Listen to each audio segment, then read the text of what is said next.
पता होता क्या है, पढ़ता तो हूँ लेकिन जितना भी पढ़ लूँ भाई समझ में नहीं आता। या तो दोस्तों सोशल साइंस बहुत ज़्यादा लेंदी लगता है और अपने आप में ये हमें लगता है कि ऐसा कैसे करूं कि दिमाग में भी बैठ जाए और at the time of examination सारा याद भी आ जाए। ऐसा कोई क्वेश्चन है जो एग्जाम में आ जाए दोस्तों, है ना। दिस इज मनीष वर्मा और आप सभी का स्वागत है हमारे चैनल पर। मेरे दोस्त आज की इस वीडियो में बात करने वाला हूँ स्पेशली उन स्टूडेंट की जो बच्चे क्लास 10th में हैं और जिनके पास सोशल साइंस सब्जेक्ट है। बढ़ाओ हाथ मनीष वर्मा के साथ और भगाओ डर बनो निडर। दोस्तों हमेशा कहता आया हूँ, पता क्यों? आज की इस वीडियो में ऐसे सीरीज लेकर आया हूं। मैं कुछ ऐसा क्वेश्चन आपको बताने वाला हूं और दोस्तों एक नहीं, दो नहीं, चार नहीं दोस्तों, ऐसे कई तमाम वीडियोस आने वाले हैं सोशल साइंस के ऊपर, यानी कि national institute of open school, यानी कि अगर आप ओपन से पढ़ रहे हो, अगर मेरे दोस्त आप सीबीएसई से क्यों ना कर रहे हो, फिर भी आपके लिए ये क्वेश्चन बहुत ज्यादा इंपॉर्टेंट है। बस स्टेप बाय स्टेप पूरे क्वेश्चन को समझना है। इन क्वेश्चनों को समझ डाला तो लाइफ झिंगा लाला। करना क्या है, क्वेश्चंस को समझना है। इससे मैं पहले बता दूं, अगर दोस्त आप 10th क्लास में पढ़ते हो, ये जो तमाम जो मैं क्वेश्चन आपको बता रहा हूं, आपको क्या करना है दोस्तों, टू द सॉल्यूशन मैं आपको क्वेश्चन के साथ मैं आपको टोटल आंसर भी प्रोवाइड करवा रहा हूँ और इसी तरीके से आपको समझना है ताकि कोई भी दिक्कत नहीं आए। ठीक दोस्तों, क्लियर है? तो क्यों ना हम दोस्तों बढ़ते हैं और जैसे जैसे मैं आपको बता रहा हूं वही आपको करना है। करना क्या है आपको दोस्तों, उसको अच्छे से कंसेप्ट को समझना है। और सेकंड थिंग ये कि जो बच्चे हिंदी मीडियम में हैं और काफ़ी सारे स्टूडेंट तो इंग्लिश मीडियम में होते हैं, तो दोस्तों दोनों मीडियम के लिए ये अवेलेबल है। बट मैं समझा यहाँ पे हिंदी मीडियम में रहा हूँ क्योंकि मेजोरिटी हिंदी मीडियम वालों की है। इंग्लिश मीडियम वालों के लिए पीडीएफ फाइल और हिंदी मीडियम वालों के लिए, दोनों के लिए पीडीएफ फाइल डिस्क्रिप्शन में लिंक है, डाउनलोड करना कोई दिक्कत नहीं है और समझना है यहाँ से। तो दोस्तों चलते हैं, करते हैं स्टार्ट। दोस्तों इससे पहले मैं बता दूं कि इन सभी की पीडीएफ वीडियो को डिस्क्रिप्शन के अंदर है। यहाँ पे दोस्त, यहाँ पे मैंने आपको टोटल क्वेश्चंस और इनके आंसर भी बताए हैं। तो आपको क्या करना है, क्वेश्चन को समझना है और जैसे दोस्तों आपको मैं आंसर को समझा रहा हूँ और स्टेप बाय स्टेप सीक्वेंस में हमें आगे चलना है। दोस्तों ये फर्स्ट वीडियो है, इसके बाद सेकंड थर्ड वीडियो सीरीज में आने वाली है। तो इसके लिए आपको क्या करना है, पहले चैनल को सब्सक्राइब करके छोटा सा नोटिफिकेशन बेल आइकन होगा, आप उसको ऑन कर लेना ताकि जैसे ही दोस्तों मेरे वीडियोज़ आए आप उसको at the time of uploading आप उसको देख सकते हो। दोस्तों यहाँ पे सबसे पहला हमारा क्वेश्चन जो है वो है, चुनौती कोई समस्या नहीं है बल्कि उन्नति का अवसर है। मीन्स चुनौती मतलब क्या होता है, कोई भी बॉन्डिंग। दोस्तों यहाँ पे एक बात कहूँगा मैं, अपने आप समझना कि हमारे पास जब कोई समस्या या प्रॉब्लम आती है, अगर हम उसका सामना डट के करते हैं तो क्या हम हारते हैं या जीतते हैं? दोस्तों आई एम श्योर 100% आप भी सोच रहे हो कि कोशिश करने वालों की कभी हार नहीं होती। बट दोस्तों चुनौती कोई समस्या नहीं है, एक उन्नति मतलब अपने आप को डेवलप करने का, अपने आप को डेवलप करने का एक साधन है, एक क्या है, जरिया है। अगर दोस्तों मैं आपको यहाँ पे एक आंसर दिखाता हूँ। दोस्त यहाँ पे एक साथ पहले इसका क्वेश्चन दिखाया गया है, फिर इसका आंसर दिखाया गया है। तो आपको कोई दोस्तों परेशान नहीं होना कि इसका आंसर कहाँ है, क्वेश्चन कहाँ है। आप चलिए दोस्तों मैं आपको इसका आंसर भी यहाँ पे नीचे दिखा देता हूँ। तो दोस्तों ये हमारा क्वेश्चन है और सबसे नीचे यहाँ पे आ जाओगे, यहाँ पे आपको सारा इन सब का आंसर भी मिल जाएगा। दोस्तों इस प्रकार से देखो हमारा क्वेश्चन, दोस्तों यहाँ पे इसका आंसर भी है। फर्स्ट क्वेश्चन का दोस्तों हमारा फर्स्ट आंसर हो गया, मेरे दोस्त यहाँ पे देख सकते हो आप।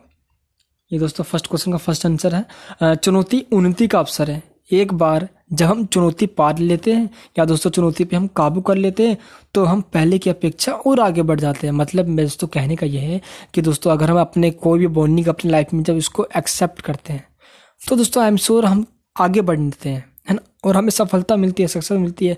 दोस्तों अभी आपका एग्जाम है, एग्जाम की टेंशन है और टेंशन से हटकर अगर आप दोस्तों 2 घंटा 4 घंटा पढ़ते हो तो दोस्तों क्या होगा, एग्जाम में अच्छे मार्क्स आएंगे और आप अच्छे मार्क्स से पास भी हो जाओगे। दोस्तों आएगा मजा। इस प्रकार दोस्तों हमारा ये फर्स्ट क्वेश्चन। चलिए दोस्तों हम देखते हैं अपना सेकंड क्वेश्चन। दोस्तों हम आपको लाइन टू लाइन दोस्तों हर अच्छे से समझना है, थोड़ा सा दोस्तों हम टाइम देंगे और इसको हम अच्छे से समझेंगे। दोस्तों आते हैं हम अपने आप सेकंड क्वेश्चन पे। एंड दोस्तों सेकंड क्वेश्चन क्या है हमारा, दोस्तों ये है हमारा सेकंड क्वेश्चन। दोस्तों सीक्वेंस में लिखा हुआ है, यहाँ पे आपको कंफ्यूजन नहीं हो रहा। ये दोस्तों मैं सेकंड क्वेश्चन, उत्पत्ति के आधार पर संसाधनों का वर्गीकरण कीजिए। उत्पत्ति के आधार का मतलब क्या है कि जो ये संसाधन है ना, ये दोस्तों जब ये इनका पैदा मीन्स ये किस प्रकार से उदय हुआ है, ये इनका दोस्तों जन्म किस प्रकार से हुआ है, कहने का मतलब ये है। और दोस्तों संसाधनों का उत्पत्ति 2 आधार पे हुआ है। 2 आधार पे मतलब पहला और दूसरा। पहला दोस्तों है वो है जैविक और दूसरा जो है वो है अजैविक, यानी कि बायोटिक और अबायोटिक। मेरे दोस्त ये 1 नंबर में क्वेश्चन है, इसलिए आपको सिंपल इसमें बताना है, बायोटिक और अबायोटिक, यानी कि जैविक और अजैविक। दोस्तों ये हो गया हमारा सेकंड क्वेश्चन। दोस्तों अब हमारा थर्ड क्वेश्चन में आपको बता दिया थर्ड क्वेश्चन में क्या आपको करना है। दोस्तों ये हमारा थर्ड क्वेश्चन है। थर्ड क्वेश्चन में आपको क्वेश्चन दिया गया है कि रोमन कैथोलिक चर्च ने प्रकाशकों और पुस्तक विक्रेताओं पर पाबंदियां क्यों लगा दी। दोस्तों पहला क्या है कि रोमन जो चर्च था, दोस्तों रोमन चर्च के बारे में हमको पता होना चाहिए कि जो ईसाई धर्म है, जैसे कि हिंदू, मुस्लिम, सिख, ईसाई धर्म है, वैसे मेरे दोस्त एक धर्म है ईसाई धर्म। ईसाई धर्म के अंदर कुछ लोग हैं जो चर्च को मानते हैं। कुछ लोग, मतलब दोस्तों कहने का मतलब यह है कि ईसाई के अंदर भी 2 कम्युनिटी है, एक कैथोलिक है और एक प्रोटेस्टेंट है। एक कैथोलिक है और एक प्रोटेस्टेंट है। दोस्तों ध्यान रखना, तो कैथोलिक जो चर्च है उन्होंने पुस्तक वगैरह के ऊपर क्या कहा, इसके ऊपर दोस्तों आपका क्वेश्चन है। तो दोस्तों यहाँ पे आप इसको आंसर को देख सकते हो। दोस्तों साफ इसका यहाँ पे आंसर दे दिया गया है, आपको कोई दिक्कत नहीं आनी चाहिए। दोस्तों आंसर में बताया गया कि रोमन कैथोलिक जो चर्च है उन्होंने जो पुस्तक विक्रेताओं पर रोक इसलिए लगा दिया, उनको डर था कि अगर पुस्तकें छपे हुए और पढ़े जा रहे साहित्य पर कोई नियंत्रण ना होगा तो दोस्तों लोगों में अधर्मी विचार पनपने लग जाएंगे। दोस्तों इससे पहले आपको एक क्वेश्चन समझना होगा कि क्वेश्चन फिर से एक बार देख लो दोस्तों, क्वेश्चन क्या था। तो दोस्तों ये हमारा थर्ड क्वेश्चन था। यहाँ पे क्या है कि रोमन कैथोलिक चर्च ने पुस्तक विक्रेताओं पे पाबंदियां क्यों लगा दी। यानी दोस्तों जो पुस्तक बेचते थे, दोस्तों पुस्तक मतलब यहाँ पे जैसे कि बाइबल वगैरह हो गया या जो ऐसे कोई भी पुस्तक, ऐसे कोई भी बुक जिससे लोगों में भ्रम फैल रहा हो, भ्रम मीन्स अंधविश्वास फैल रहा, तो उन्होंने ऐसा इसलिए कर दिया क्योंकि उनको डर था कि अगर लोग ऐसा पढ़ेंगे तो साहित्य पर कोई नियंत्रण ना होगा और लोगों में अधर्मी विचारें, या दोस्तों ऐसे विचारें फैल जाएगी जो धर्म में नहीं होता, या दोस्तों गलत विचार मान। दोस्तों आज हम मानते हैं बुक्स अच्छे हैं, लेकिन बुक्स में भी दोस्तों एक कुछ ऐसे तरीके होते हैं ताकि लोगों के माइंड को चेंज कर दिया जाता है दोस्तों। तो उस समय क्या हो रहा था दोस्तों, आज से बहुत साल पहले की बात है, ये तो लगभग 1500-1600 सन के आसपास की बात है, जब कैथोलिक चर्च के द्वारा अंधविश्वास फैलाया जा रहा था, है ना। और दोस्तों जैसे कहा भी जाता था कि ये किया जाता था कि हम तुम्हारी इच्छाएं को पूरा कर देंगे। दोस्तों जो चर्च के पादरी होते हैं, मैं उस समय की बात बता रहा हूँ कि हम पादरी कहा करते थे कि हम तुम्हारी इच्छाओं को पूरा करेंगे, तुम्हें क्या करना है, बस तुम्हें दान दक्षिणा देना है। दोस्तों उस समय ऐसा कहा जाता था, बट आज ट्रांसपेरेंसी आ गई है, आज तो पारदर्शिता आ गया है, आज बट दोस्तों ऐसा नहीं है। क्लियर दोस्तों, ये था हमारा थर्ड क्वेश्चन। अब दोस्तों अगर हम देखते हैं अपना फोर्थ क्वेश्चन, तो हमारा फोर्थ क्वेश्चन क्या है इसके ऊपर बात करें। लेकिन दोस्तों एक बात ध्यान रखना कि थर्ड क्वेश्चन के अंदर और में भी क्वेश्चन है कि इसमें है और में। तो मेरे दोस्त और में क्या है कि उपन्यास जनभाषा का उपयोग क्यों करते हैं। उपन्यास जनभाषा, उपन्यास मतलब क्या होता है दोस्त, जो दोस्तों छपाई होती है, आप यहाँ पे पुस्तक मान लो आप, है ना, कोई भी जो रचना की जाती है, तो जनभाषा मतलब कि जो लोगों की आम चाल, दोस्तों हम जैसे आम लोग या जो होते हैं वो जो बोलते हैं, उनमें इनकी छुपाई क्यों की जाती है दोस्तों, इसलिए की जाती है क्योंकि इसको हम जैसे लोग बोलते हैं और हम जैसे लोग इसको आसानी से समझ सकते हैं। क्लियर है दोस्तों, ये बात है। एंड दोस्तों नेक्स्ट क्वेश्चन है हमारा, चलिए दोस्तों नेक्स्ट क्वेश्चन पे आते हैं। एंड नेक्स्ट क्वेश्चन दोस्तों हमारा कि 1885 में यूरोप के ताकतवर देशों की बर्लिन में बैठक क्यों हुई। क्या है कि 1885 में मेरे दोस्त यूरोप के काफ़ी सारे ताकतवर कंट्री हैं, तो इनकी देशों की बैठक होती है बर्लिन में। तो ये बैठक होती क्यों है, आपको रीजन बताना है। तो रीजन दोस्तों बिल्कुल सिंपल है, जैसा बता रहा हूँ आपको वैसा बताना है। अफ्रीका को आपस में बांटने के लिए 1885 में यूरोप के ताकतवर देशों ने बर्लिन में बैठक बुलाई।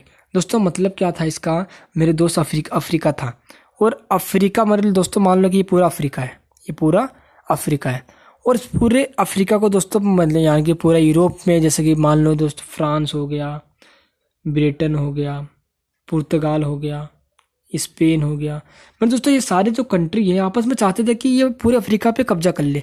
जैसे दोस्तों मान लो फ्रांस इतने पे कर ले, ब्रिटेन इतने पे कर ले, इंग्लैंड इतने यानी कि इंग्लैंड इतने पे कर ले, और दोस्तों स्पेन इतने पे कर ले, पुर्तगाल इतने पे कर ले। तो मतलब दोस्तों ये अफ्रीका जो कंटिनेंट है, यानी दोस्तों अफ्रीका जो महासागर जो है, मेरे दोस्तों जो अफ्रीका जो महाद्वीप है, ये क्या है, इसको पूरे बांटना पड़ेगा। क्या करना पड़ेगा, इसको पूरा बांटना है। तो पूरे जो यूरोप के कंट्री है, अमेरिका, ब्रिटेन, फ्रांस, और दोस्तों अमेरिका भी इसमें शामिल था, तो दोस्तों इन्होंने क्या कहा कि हम पूरे यूरोप को बांटेंगे। इसके लिए दोस्तों जर्मनी की राजधानी है बर्लिन। किसकी राजधानी है? जर्मनी की राजधानी है बर्लिन।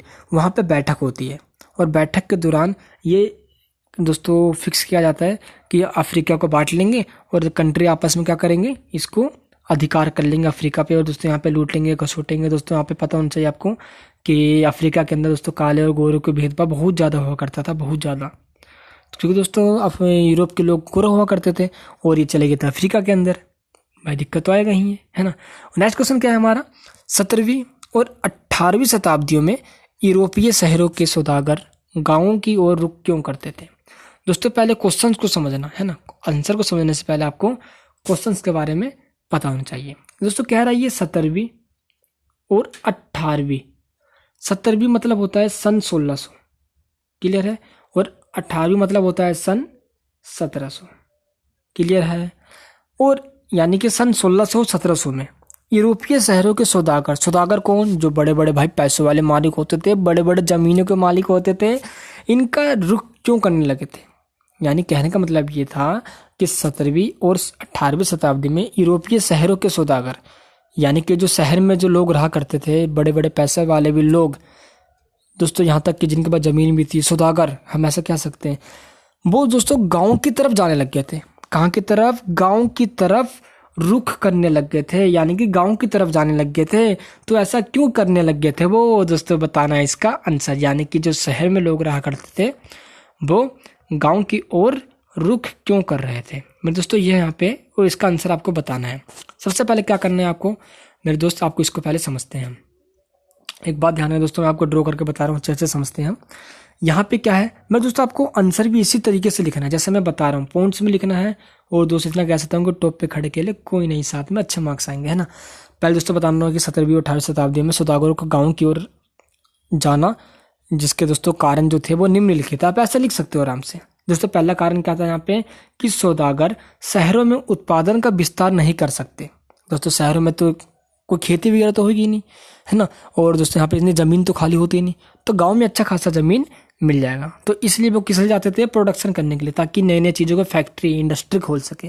पहला पॉइंट क्लियर है। सेकंड क्या है, शहरों में गिल्ड्स, क्या गिल्ड्स ताकतवर थे, उन्होंने नए लोगों की व्यापार में प्रतिष्ठित सीमित बना दिया था। दोस्तों गिल्ड्स एक ऐसे समुदाय थे जो व्यापार कर रहे थे। क्या कर रहे थे? व्यापार मीन्स ट्रेड कर रहे थे, और इन्होंने और लोगों को टक्कर दे रखा था। इसलिए शहरों के अंदर जब गिल्ड्स आ गए थे तो शहर के जो लोग थे वो गांव की ओर जा रहे थे, ताकि वो गांव में जाके अपना दबदबा बना सके और लोगों को साथ दोस्तों व्यापार कर सके, अच्छे खासे पैसे कमा सके।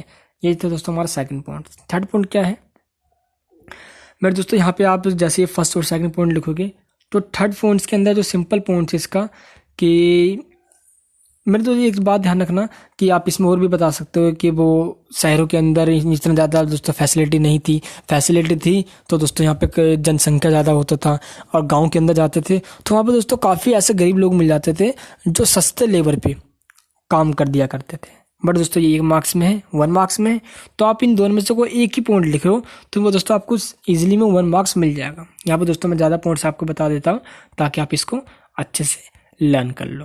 दोस्तों क्लियर आपका यहाँ पे ये, एंड देखते हैं अपना हम नेक्स्ट क्वेश्चन।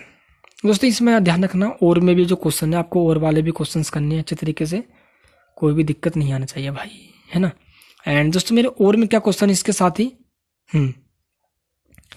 हाँ, तो मेरे दोस्तों यहाँ पे एक और में क्वेश्चन दिया गया है, ये वाला क्वेश्चन। 1887 में लिवरपूल, कौन सा पुल? लिवरपूल के एक जल पोल मालिक चार्ल्स बूथ ने ईस्ट एंड मतलब पूर्वी छोर में लंदन के अल्पकुशल मजदूरों का पहला सामाजिक सर्वेक्षण क्यों किया? यानी कि दोस्तों 1887 के अंदर लिवरपूल एक जगह का नाम है ना, और यहाँ का मालिक था चार्ल्स बूथ।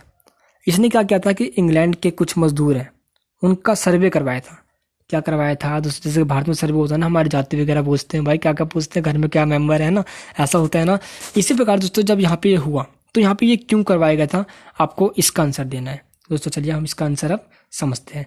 सबसे पहले आपको बताना है कि चार्ल्स बूथ का पहला सामाजिक सर्वेक्षण था ये, है। और चार्ल्स बूथ ने अल्प कुशल मजदूरों की स्थितियों का अध्ययन करने के लिए क्या चीज़, कि भाई मजदूरों की कंडीशन क्या है, कंडीशन सही भी है नहीं है भाई, वो उनके पास रोजगार यानी कि एम्प्लॉयमेंट है भी नहीं है, कहीं पे दोस्तों बैठे तो नहीं है वो, तो उनको एम्प्लॉयमेंट देने के लिए यानी कि उनकी कंडीशन क्या है, मेन फोकस ये था। तो इसके लिए सर्वे करवाया गया था। क्लियर है दोस्त मेरे ये। हम चलते हम नेक्स्ट। जो नेक्स्ट क्वेश्चन क्या है हमारा, दोस्तों सारे क्वेश्चन बहुत ज़्यादा आसान है यार, बट अभी दोस्तों स्टार्टिंग आगे देखना, बहुत ज़्यादा इंपॉर्टेंट क्वेश्चन आने वाले हैं। ये भी दोस्तों हमारा बहुत ज़्यादा इंपॉर्टेंट क्वेश्चन जो आपको बता रहा हूँ मैं भी। नेक्स्ट क्वेश्चन क्या है हमारा, नेक्स्ट क्वेश्चन है फिफ्थ क्वेश्चन। दोस्तों फिफ्थ क्वेश्चन भी इंपॉर्टेंट है, यहाँ पे ध्यान रखना, अच्छे से समझना इसको कि फिफ्थ क्वेश्चन हमारा, जब हम प्राकृतिक संसाधनों मतलब क्या होता है, जैसे जो हमें नेचर से, चाहे वो दोस्तों पेट्रोलियम हो, कोयला हो, मिट्टी हो, हवा हो, सूरज की रोशनी हो, दोस्तों काफ़ी सारी चीज़ें हैं, खनिज पदार्थ हो, लोहा हो, बहुत कुछ है ना।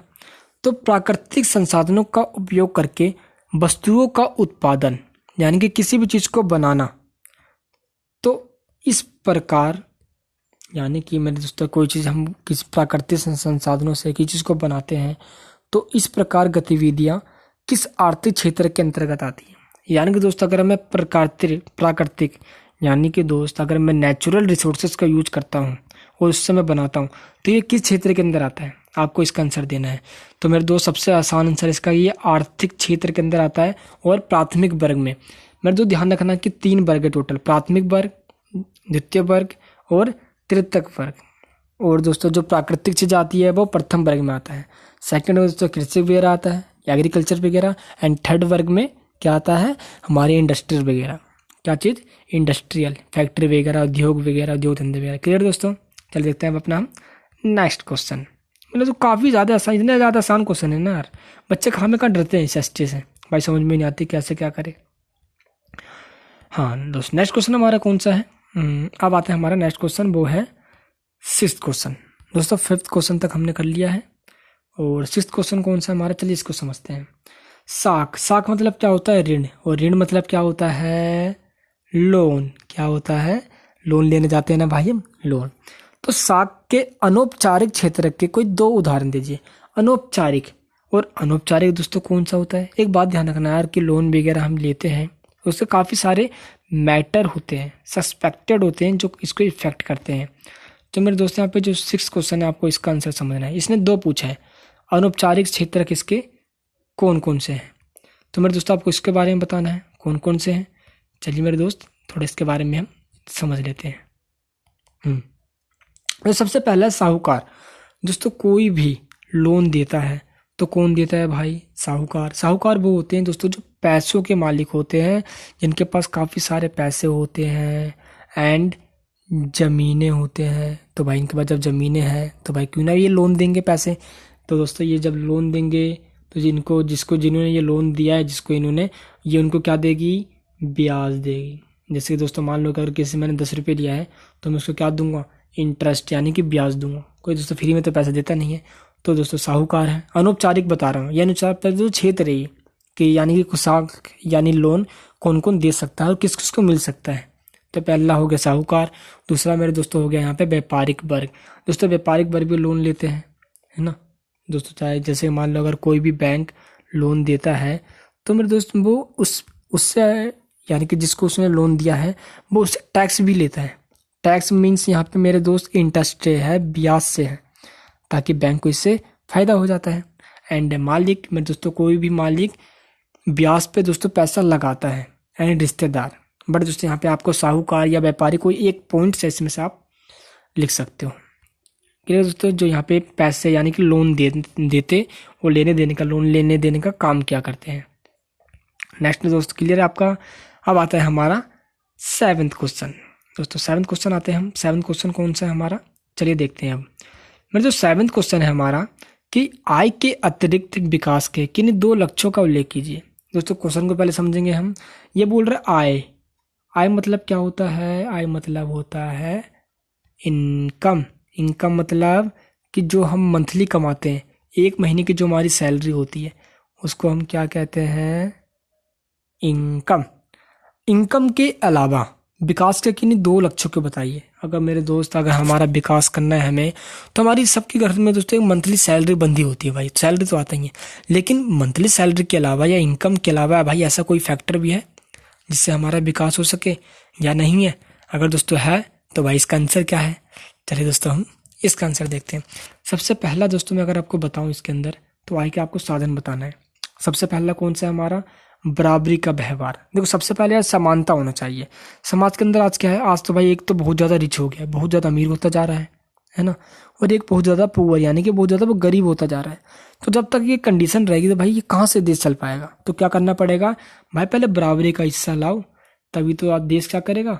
विकास यानी कि डेवलप करेगा, यानी कि विकास करेगा। क्लियर है? नेक्स्ट है मेरे दोस्तों स्वतंत्रता।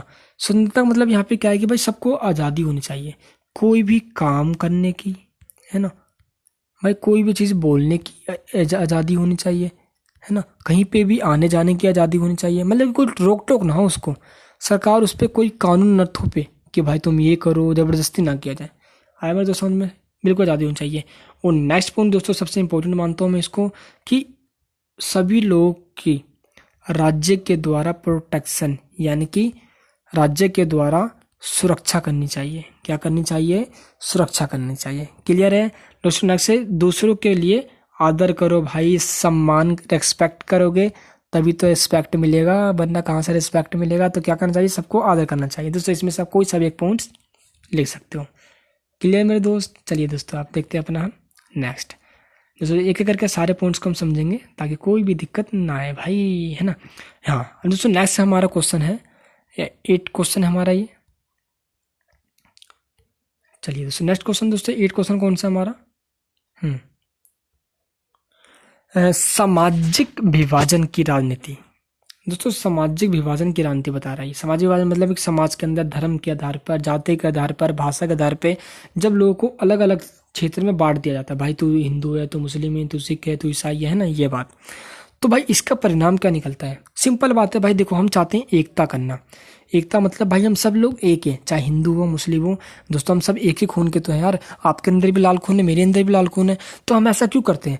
अगर दोस्तों समाज के अंदर हमारा जो नेता है लोगों को बांटने का काम करते हैं, अगर दोस्तों लोगों को बांटा जाता है तो इससे के क्या परिणाम निकलते हैं मेरे दोस्त, ये आपको बताना है। अगर लोगों को बांटा जाता है तो इसके क्या परिणाम निकलते हैं? दोस्तों सिंपल सी बात है, इसके परिणाम निगेटिव ही निकलेंगे, अच्छे परिणाम तो निकलेंगे नहीं यार। तभी तो कहा जाता है कि धर्म के नाम पर राजनीति मत करो। और दोस्तों अगर आज मैं अपने व्यूज बताऊं आपको, तो भारत में दोस्तों 99% समस्या जो है ना वो जाति पाति के भेदभाव के कारण है। जाति पाति खत्म करो यार, हम पहले नागरिक हैं, हम पहले भारतीय हैं, बाद में हमारे जाति हिंदू मुस्लिम है। बट दोस्तों यहाँ पे हमारा मेन पॉइंट क्या है दोस्तों, इसके कारक ये निकले कि लोगों में अपनी पहचान के प्रति आग्रह की भावना हो गई। दोस्तों अपनी पहचान ना लोगों ने पहचानने स्टार्ट कर दी। अब दोस्तों लोग अपने नाम से नहीं दोस्तों, आज वो अपने पहचान से पहचाने जाते हैं। पहचान मतलब जैसे कि मान लो दोस्तों आज मैं ऐसा कोई नाम बोलूं, जैसे बोलूँ मैं मोहम्मद सलमान, मोहम्मद दोस्तों बिन तुगलक, दोस्तों ऐसे पहचान जाता है भाई, तो अच्छा भाई तू तो पक्का मुसलमान होगा। हम दोस्तों उसको अलग नज़र से देखते हैं। अगर दोस्तों हम अगर कोई हिंदू होगा तो दोस्तों उसका नाम अलग दिख जाएगा, कोई ईसाइयों का उसका नाम भी अलग से दिख जाएगा दोस्तों। तो यहाँ पे ये बता रहा है कि आज लोगों की पहचान बन चुकी है जाति वगैरह, तो इससे जाति ने पूरे समाज को खत्म कर रखा है, पूरा बांट रखा है। तो मेरे दोस्तों यहाँ पे क्या करना है, इस जाति ने दोस्तों ये है ना पूरे धर्म को ये बांटने का काम किया है, तो इससे बहुत ज़्यादा विकास के अंदर रुकावट आती है। तो दोस्तों ये हमारा पहला पॉइंट। सेकंड पॉइंट क्या है, किसी समुदाय की मांगों को राजनीतिक दल कैसे उठा रहे हैं। दोस्तों आज क्या है कि मेरे दोस्त राजनीतिक दल के द्वारा आज भाई कहते हैं भाई ये भाई यहाँ पे यादव लोग हैं, चलो भाई यहाँ पे यादव लोग हैं तो भाई यादव कैंडिडेट खड़ा कर दो, यादव लोग यादव कैंडिडेट को वोट डाल देंगे, यानी कि कैंडिडेट मतलब यहाँ पे नेता को वोट डाल देंगे। भाई हिंदू है तो भाई हिंदू को वोट डालेंगे, हिंदू मुसलमान को, यानी दोस्तों मुसलमान नेता मुसलमानों को खुश करने में लग जाते हैं, हिंदुओं को खुश करने में लग जाते हैं, ईसाई खुश करने में लग जाते हैं, ताकि क्या हो भाई उनको मिल जाए वोट, और मिलेगा बटेगा नोट तो मिलेगा नोट। तो क्लियर है, अगर बटेगा नोट तो मिलेगा वोट, और मिलेगा वोट तो भाई जीत जाएंगी सरकार, यानी कि नेता जीत जाएंगे, और क्या करने लगेंगे वो लूटने। दोस्तों यहाँ पे क्या है, नेताओं का बहुत बड़ा फैक्टर मानता हूँ मैं लोगों को बांटने का, धर्म के आधार पर लोगों को बांटने में, है ना। और थर्ड पॉइंट हमारा, सरकार इन मांगों पर क्या प्रतिक्रिया व्यक्त करती है। यानी दोस्तों मेन यहाँ पे यार, क्योंकि सरकार यहाँ पे बहुत इंपॉर्टेंट रोल है। अगर मेरे दोस्त सरकारी अगर ये बांटने में लग जाए तो भाई देश कहाँ से चलेगा, है ना। तो सरकार को इसमें इम्पोर्टेंट रोल्स भी निभाना चाहिए। दोस्तों क्लियर है हमारा, ध्यान रखना। अभी हमने क्या था मेरे दोस्तों 8 क्वेश्चन, अब करने वाले हैं अपना हम 9th क्वेश्चन। मेरे दोस्तों 9th क्वेश्चन आपका बहुत ज़्यादा इंपॉर्टेंट है, तो प्लीज़ आप सभी इसको अच्छे से समझना। 9th क्वेश्चन दोस्तों आपका बहुत ज़्यादा इंपॉर्टेंट है। 9th क्वेश्चन क्या है कि तीसरे प्रकार की शासक व्यवस्था को अधिक प्रभावशाली और शक्तिशाली, दोस्तों फिर समझेंगे हम, तीसरे प्रकार की शासक व्यवस्था को अधिक प्रभावशाली और शक्तिशाली बनाने के लिए 1992 में भारतीय संविधान में किए गए संशोधनों के किन्हीं 3 प्रावधानों का उल्लेख कीजिए। दोस्तों तीसरे प्रकार की शासक व्यवस्था का मतलब ये है, समझना दोस्तों। अभी मेरे दोस्त एक बात ध्यान, मान लो ये पूरा भारत है, पूरे भारत के अंदर जो सरकार है वो 3 लेवल पे है। पहले 2 लेवल पे हुआ करती थी। पहले कब, 1992 से पहले, एक सेंट्रल लेवल पे और एक स्टेट लेवल पे। जैसे कि दोस्तों सेंट्रल लेवल पे दोस्तों आज मान लो कि मोदी सरकार है ना, जो पूरे भारत के लिए है।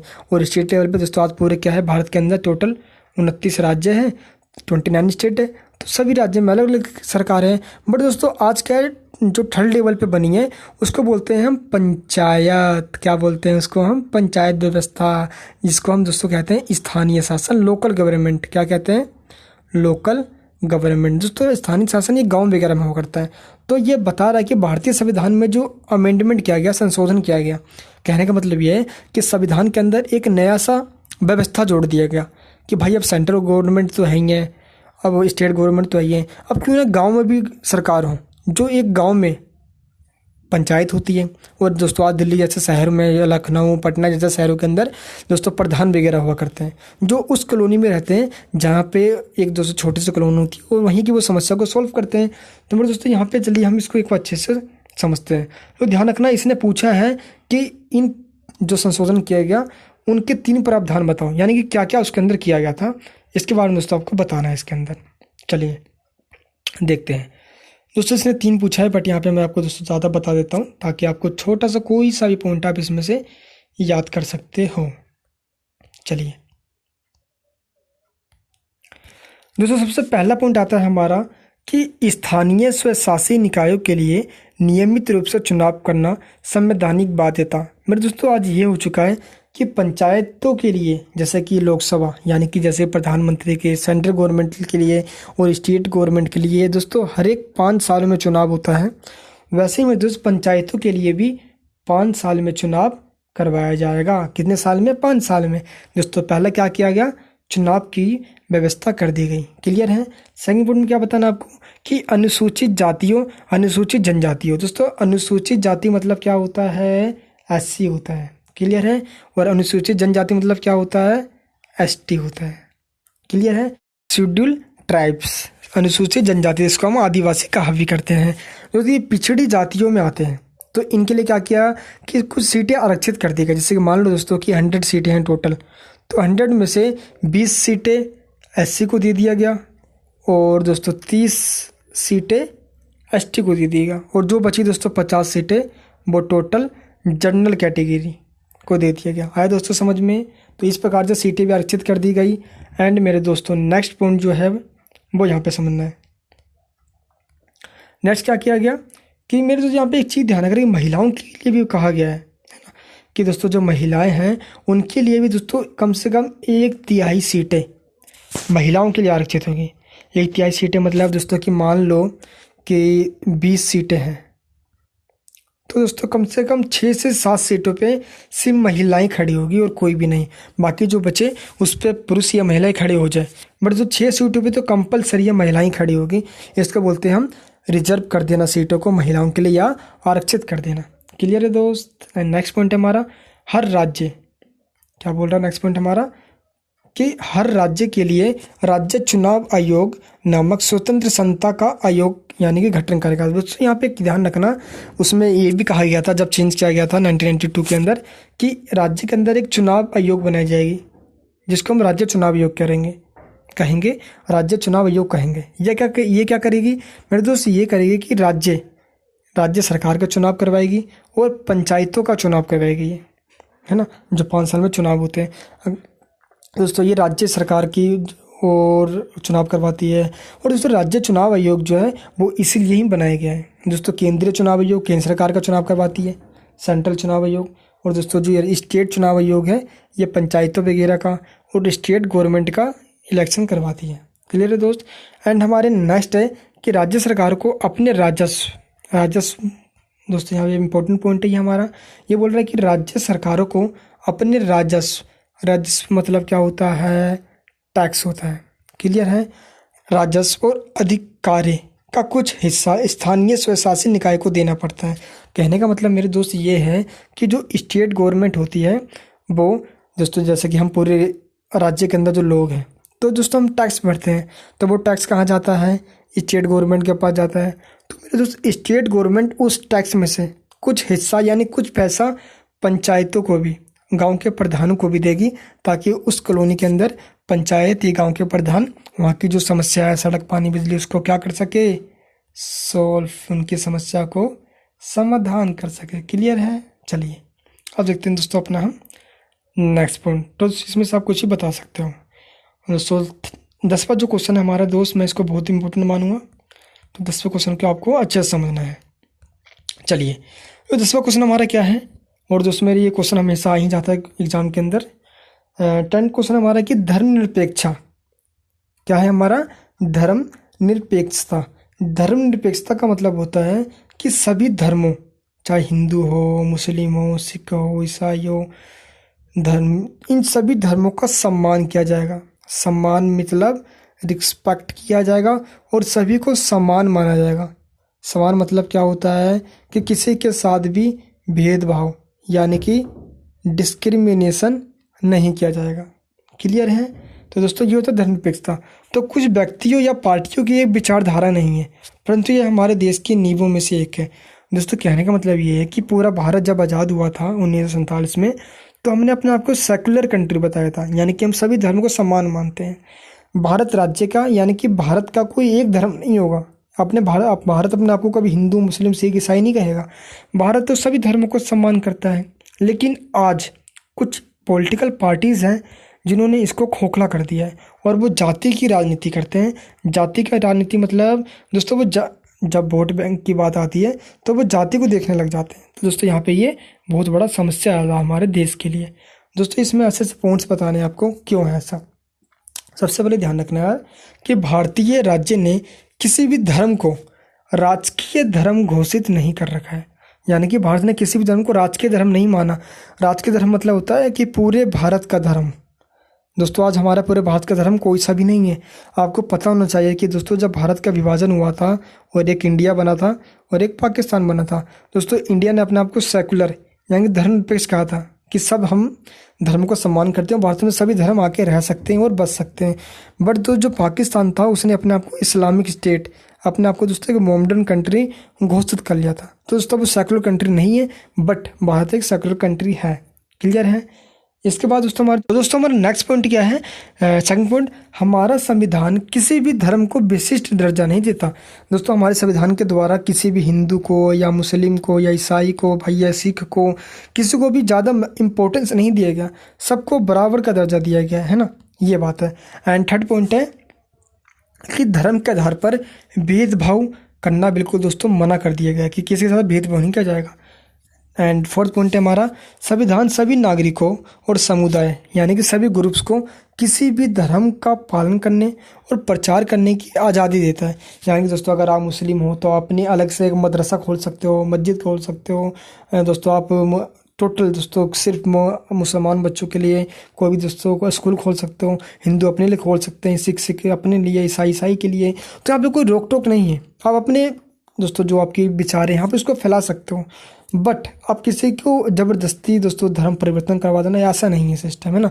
तो यहाँ पे ये बताया गया है और किसी का भेदभाव नहीं किया जा सकता। दोस्तों धर्म का पालन करने, अपने प्रचार करने की आज़ादी है, धर्म को ना मानने की भी आज़ादी है। दोस्तों आप चाहो तो धर्म को मानो या ना मानो। दोस्तों हमारा संविधान कभी आपसे यही नहीं कहेगा भाई धर्म को मानो, ये करो वो करो। दोस्तों आपको पूरी छूट है। क्लियर है। एंड दोस्तों यहाँ पे क्या है, एंड फिफ्थ पॉइंट है हमारा कि संविधान धार्मिक समुदायों में समानता, सुनिश्चित करने के लिए शासन को धार्मिक मामलों में दखल देने का अधिकार देता है। दोस्तों कहने का मतलब ये है कि अगर धार्मिक समुदाय में अगर कोई भी गलत हो रहा हो, समानता है, कोई दिक्कत नहीं तो ठीक है, बट दोस्तों गलत हो रहा है, जैसे दोस्तों अभी मैंने आपको बताया कि धर्म परिवर्तन होता है आजकल बहुत ज़्यादा पैसे का लालच देकर। दोस्तों जहाँ पे गरीबी वहाँ पे पैसे का लालच दे दिया जाता है और धर्म परिवर्तन करवाया जाता है। दोस्तों यहाँ पे अगर कोई ऐसा ज़बरदस्ती करता है तो देश की सरकार इसमें इंटरफेस कर सकती है ना, बट देश की सरकार को ऐसा राइट नहीं है वो किसी धर्म में इंटरफेस करे। लेकिन अगर दोस्तों अगर कोई ज़बरदस्ती ऐसा करता है तो हो सकता है, क्योंकि दोस्तों भारतीय संविधान का जो अनुच्छेद है 25 से 28 उसमें साफ साफ कहा गया है कि हमें धर्म की आज़ादी है। दोस्तों ये अनुच्छेद याद रखना, अनुच्छेद 25 से 28, जिसके अंदर कहा गया है कि हमें धर्म को आज़ादी है, हम कोई सा भी धर्म अपना सकते हैं, मान सकते हैं, हमें कोई भी ज़बरदस्ती धर्म को मानने के लिए ज़बरदस्ती नहीं करेगा, जोर ज़बरदस्ती नहीं करेगा। क्लियर है दोस्त। नेक्स्ट पॉइंट हमारा क्या है दोस्तों, 10 क्वेश्चन हमारे हो चुके हैं, आते हैं अब अपने हम 11वें क्वेश्चन पे। दोस्तों 11वां क्वेश्चन भी हमारा बहुत आसान है और बहुत इंपॉर्टेंट है। धारणीयता का मुद्दा विकास के लिए किस प्रकार महत्वपूर्ण है। दोस्तों धारणीयता का मुद्दा क्या है, ये विकास के लिए इम्पोर्टेंट क्यों है, उदाहरण दो इसके। दोस्तों कुछ क्वेश्चन ऐसे होते हैं जो आपको पॉइंट समझने में थोड़ी दिक्कत आ जाते हैं, बट आपको क्या करना है, पहले क्वेश्चन को समझना है ये क्या है, ये दोस्तों क्वेश्चन कहता क्या है। क्लियर है दोस्तों। धारणीयता का मुद्दा विकास के लिए इम्पोर्टेंट क्यों है ये आपको बताना है। क्लियर है, चलिए इस पर ध्यान देते हैं हम। दोस्तों धारणीयता का लक्ष्य वर्तमान की आवश्यकताओं को पूरा करते हुए, दोस्तों फर्स्ट पॉइंट है हमारा कि वर्तमान की जो आवश्यकता है उसको पूरा करते हुए जो हमारी आने वाली जो पीढ़ी है भाई उनका भी ध्यान रखना चाहिए ना। दोस्तों इसको कहते हैं धारणीयता का लक्ष्य या धारणीयता का विकास। मेरे दोस्तों ये 100 और नामों से जाना जाता है। दोस्तों इसको आप धारणीयता कह लो, क्लियर है, या आप इसको दोस्तों सतत कह लो या सतत विकास कह लो, है ना, या मेरे दोस्त आप इसको टिकाऊ कह लो, टिकाऊ विकास कह लो, यानी कि 3 नाम से जानते हैं इसको, धारणीयता, सतत विकास और टिकाऊ विकास। दोस्तों तीनों का मतलब एक ही है। इसका मतलब ये होता है कि विकास करो लेकिन जो आने वाली जनरेशन है, आने वाली दोस्तों जो पीढ़ी है उसको ध्यान में रख कर करो, ताकि उनको भी आज हमारी जो जनरेशन कोई वो भी दोस्तों अच्छे से विकास कर सके, आने वाली जो जनरेशन है वो भी अच्छे से विकास कर सके। दोस्तों ये हमारा पॉइंट।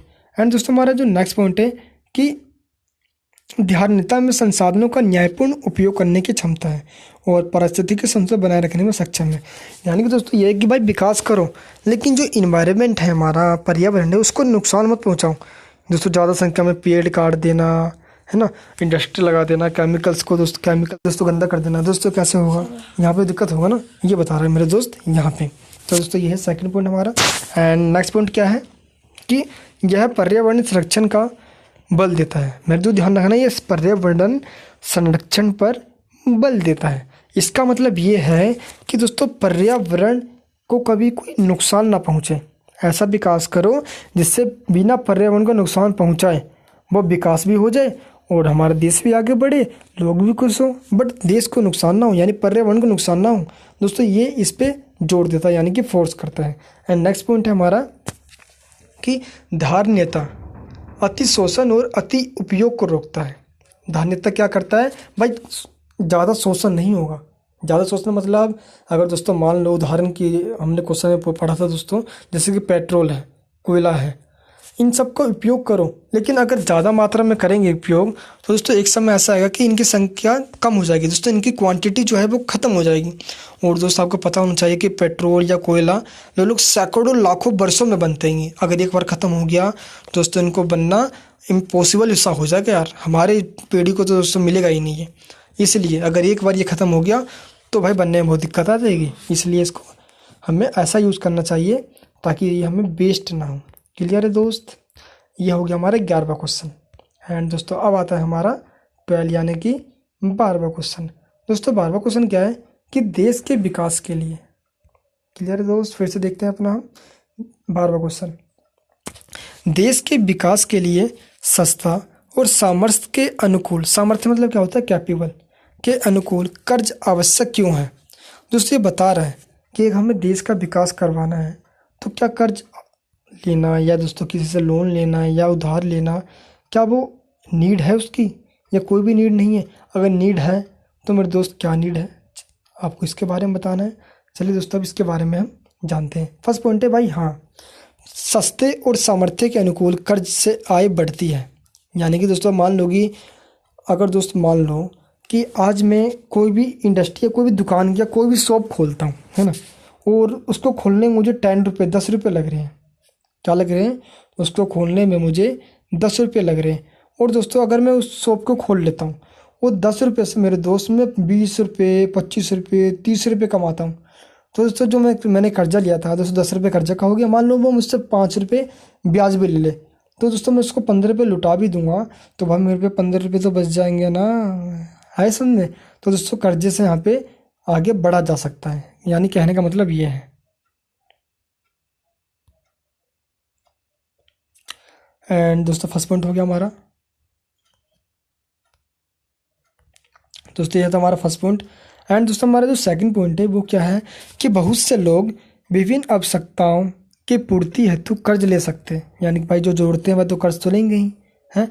एंड थर्ड पॉइंट क्या है, इससे लोग की कृषि व्यापार, है ना, और छोटे पैमाने के उद्योग, कृषि करने के लिए और कोई भी इंडस्ट्री खोलने के लिए भाई पैसा या और कर्ज लिया जा सकता है। दोस्तों बड़े बड़े बिजनेसमैन क्या करते हैं भाई, बैंक से लोन लेते हैं, तो भाई वही तो करते हैं ना वो। एंड नेक्स्ट क्या है हमारा, इससे अधिक निवेश संभव है। दोस्तों अगर हम कोई कर्ज लेते हैं तो पैसा क्या करते हैं भाई, इन्वेस्ट करते हैं। और इन्वेस्ट करने का मतलब है यहाँ पे कोई नई नई चीज़, इंडस्ट्री या कोई भी चीज़ जब हम ओपन करते हैं तो भाई हम उसको कर्ज के द्वारा भी कर सकते हैं। एंड नेक्स्ट है दोस्तों हमारा, सस्ता कर्ज ऋण के जाल से मुक्त कराने में समर्थवान है। यानी दोस्तों अगर कर्ज मिले और दोस्तों सस्ता, यानी कि ब्याज वगैरह ना उस पर ज़्यादा लगे, तो दोस्तों वो हर नागरिक के लिए बेनिफिट हो सकता है। तो मेरे दोस्त आपको इसमें सही कोई सा भी जितने जो पॉइंट्स हैं वो दोस्तों इसमें आंसर में आपको राइट करना है, एग्जाम करना। दोस्तों आप इसको एक्सप्लेन कर सकते हो पॉइंट्स को लिखकर, जैसे बता रहा हूँ अब छोटे छोटे इसके अंदर बता दो जो मैं आपको एक्सप्लेन करके बता रहा हूँ, जो समझा रहा हूँ, है ना, ताकि आपको मेरे दोस्त कोई भी दिक्कत ना है। तो मेरे दोस्त यहाँ पर 12 क्वेश्चन तक हो गए हैं। अब हम देखते हैं अपना 13 क्वेश्चन। 13 क्वेश्चन क्या है कि संगठित और असंगठित क्षेत्र की सेवा शर्तों में अंतर स्पष्ट कीजिए। दोस्तों ये संगठित और असंगठित दो चीज़ आ रहा है यहाँ पे अंतर बताना है हमें कि संगठित और असंगठित क्षेत्रों में अंतर क्या है। चलिए दोस्तों अब देखते हैं अपना हम अंतर को जरा नज़र मार लेते हैं भाई, क्या अंतर ऐसा है ना। चलिए दोस्तों ये अंतर इसके अंदर ये है, सबसे पहले अंतर की मैं बात बताऊँ आपको।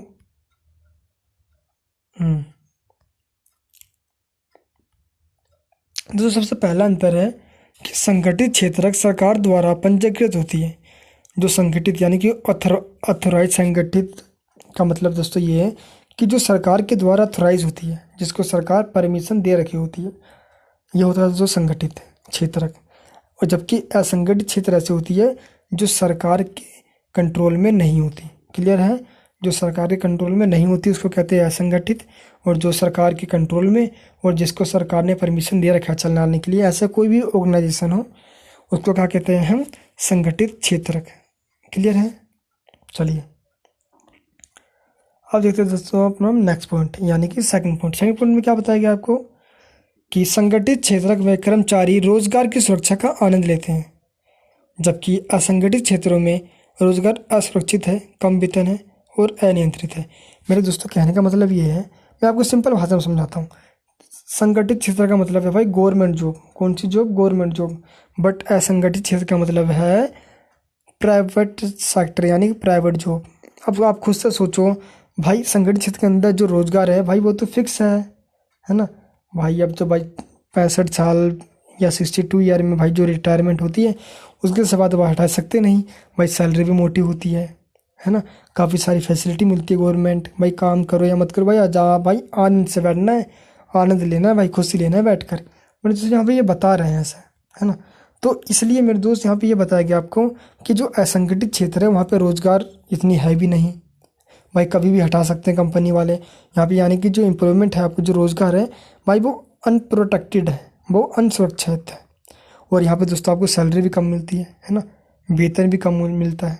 ये दोस्तों डिफरेंट है संगठित क्षेत्र और असंगठित क्षेत्र। संगठित मतलब गवर्नमेंट क्षेत्र जहाँ पे गवर्नमेंट नौकरी की जाती है, और असंगठित क्षेत्र मतलब जहाँ पे प्राइवेट जॉब की जाती है। अब दोस्तों इसमें डिफरेंट क्या है, आप आसानी से बता सकते हो। 10 पॉइंट क्या है दोस्तों, संगठित क्षेत्र में काम करने का समय निश्चित होता है। संगठित क्षेत्र में भाई यहाँ की 10 बजे जाना है, शाम को 6 बजे आना है, यही तो होता है। तो गवर्नमेंट जॉब है भाई, क्या दिक्कत है। जबकि असंगठित क्षेत्र में कार्य करने का समय निश्चित नहीं होता। भाई यहाँ पे क्या है, प्राइवेट सेक्टर में क्या है भाई, जब तक उनका जो टारगेट है भाई वो पूरा नहीं हो जाता मेरे दोस्त, वो आपको छोड़ेंगे नहीं, चाहे आपको रात भर वो क्यों ना जगाए। क्लियर है, ये बताना है इसके अंदर। नेक्स्ट क्या है भाई कि संगठित क्षेत्र में कर्मचारी विभिन्न प्रकार के लाभ उठाते हैं, जैसे वेतन मिलता है भाई उनको, है ना। सरकारी जॉब जो करते हैं यानी संगठित क्षेत्र में सरकारी जो वेतन मिलता है, छुट्टियां मिलती है भाई जितनी भाई, वो काफ़ी सारी सैटरडे संडे तो होती हैं और काफ़ी सारी छुट्टियां भी मिलती है ना। सैटरडे को दोस्तों हॉलीडे, हाफ हॉलीडे तो हो ही जाता है भाई, है ना।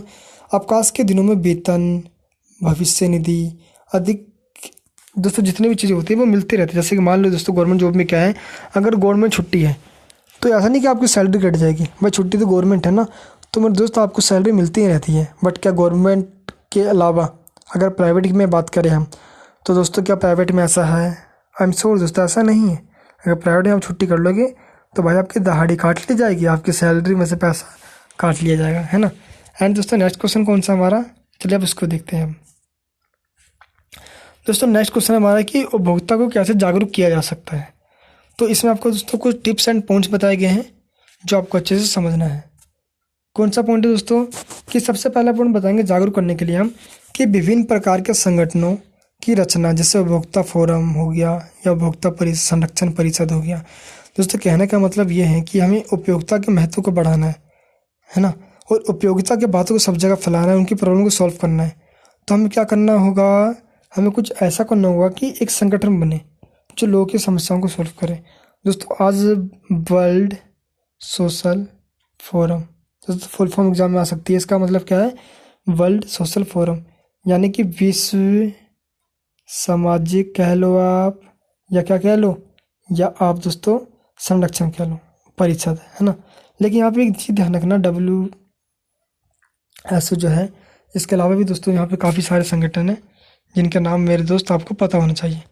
और ऐसे कौन कौन से संगठन हैं यहाँ पे दोस्तों, मेन जो आता है वो आता है उपभोक्ता संरक्षण परिषद, यानी कि जो उपभोक्ता है, उपभोक्ता कौन होते हैं, जो सामान को खरीदने वाले होते हैं, और उत्पादक कौन होते हैं, जो सामान को बनाने वाले होते हैं, है ना, उत्पादक, और खरीदने वाले को उपभोक्ता कहा जाता है। तो मेरे दोस्त यहाँ पे हम जितने भी सारे लोग हैं वो उपभोक्ता हैं। तो ये बता रहा है कि उपभोक्ता का मार्गदर्शन करना, उपभोक्ता के बारे में बताना, ये दोस्तों किसका काम है, और जिनके बारे में अच्छी जानकारी हो वही तो बता पाएंगे ना, ये बताया जा रहा है। दोस्तों इस प्रकार से यहाँ पे इम्पोर्टेंट है जो मेरे दोस्त आपको यहाँ पे आज समझना है। थर्ड पॉइंट में क्या है कि उपभोक्ता शिक्षा को प्रोन्नत करता है, व्यापारियों में अनुचित व्यापार के विरुद्ध विज्ञापनों, सामूहिक अभियानों, प्रचार माध्यम से वो कदम बढ़ाता है, यानी कि अपने माल को ज़्यादा बढ़ाने के लिए, बड़ा चढ़ा के करने के लिए वो टैंपलेट छपवाते हैं, है ना, ताकि वो क्या कर सके, एडवर्टाइज कर सके। एंड तो नेक्स्ट है हमारा लेखक लिखकर, नुमाइंस लगाकर, ऐसी जितने भी रैली वगैरह होते हैं उनको आयोजित कर कर देश में जागरूकता फैलाई जा रही है। क्लियर है। और बाजार में कानून का कोई भी दोस्तों पालन करता नहीं है, और कोई ऐसा बगल में कोई अफसर नहीं है। तो दोस्तों नेक्स्ट क्या है कि स्थानीय और राष्ट्रीय विकास के हेतु ऐसे साधन और सक्षम परिवहन के क्या क्या साधन हैं। यानी दोस्तों हमें स्थानीय लोकल लेवल पे गांव से लेकर एक शहर तक विकास करना है और पूरे भारत का विकास करना है। तो क्या चीज़ इम्पोर्टेंट है और क्या चीज़ इम्पोर्टेंट नहीं है। तो दोस्तों नेक्स्ट क्वेश्चन क्या है हमारा, चलिए मेरे दोस्तों यहाँ पे ये समझते हैं। तो स्थानीय और राष्ट्रीय विकास में धन और दोस्तों सघन यानी कि दोस्तों कैपेबिलिटी है या नहीं। दोस्तों 15 क्वेश्चन है यहाँ पे क्या हमारा कि वस्तुओं और सेवाओं के आपूर्ति, यानी दोस्तों वस्तुओं और सेवाओं के अगर हम लेन देन करते हैं तो यहाँ पे दोस्तों यहाँ पे आपूर्ति सप्लाई कहा जाता है। क्लियर है। तो यहाँ पे मेरे दोस्तों यहाँ बता क्या रहे हैं, ये पहला पॉइंट है हमारा।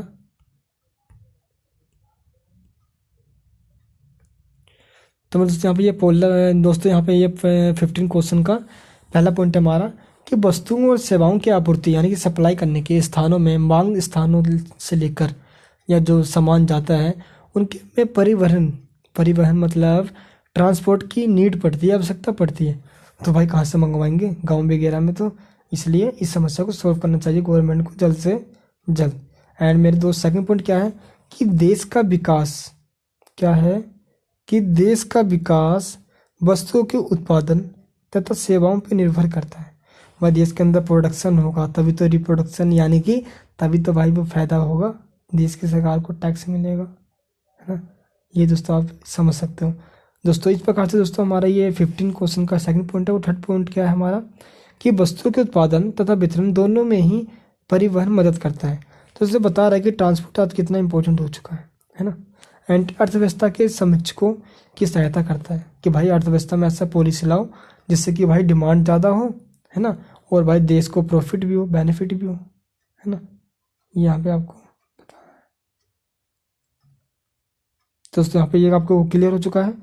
एंड मेरे दोस्त अगर हम नेक्स्ट बात करते हैं तो नेक्स्ट कौन सा है कि अर्थव्यवस्था के समीक्षकों की सहायता करता है। इसमें दोस्तों आपको कोई सा भी पॉइंट्स ऐड करना है। दोस्तों इस वीडियो के अंदर देखते हैं अपने 15 क्वेश्चन, अगले वीडियो में देखेंगे दोस्तों 15 क्वेश्चन आगे। इससे पहले बता दूं यार कि वीडियो ज़्यादा लंबी ना हो जाए, इसलिए दोस्तों 15 क्वेश्चन ही देखते हैं इस वीडियो के अंदर। इसकी दोस्तों इसी क्वेश्चन सीरीज की दोस्तों जो बच रहे हैं अभी ये आगे इसको देख सकते हो आप। ये दोस्तों नेक्स्ट वीडियोस में आएगा दोस्तों सेकंड पार्ट में। आप दोस्तों इसको सीक्वेंस में देखना, फर्स्ट वीडियोस को पढ़ने के बाद सेकंड वीडियो देखना ताकि सारे आपको अच्छे से समझ में आए। दोस्तों इससे पहले बता दो अगर आपने चैनल को सब्सक्राइब नहीं किया तो दोस्तों चैनल को सब्सक्राइब कर वीडियो को लाइक कर दे और दोस्तों वीडियो को शेयर जरूर कर दे यार। आप सभी का साथ है, वरना मेरी क्या औकात है दोस्तों। इतना दोस्तों कहूँगा एंड में। जय हिंद जय भारत।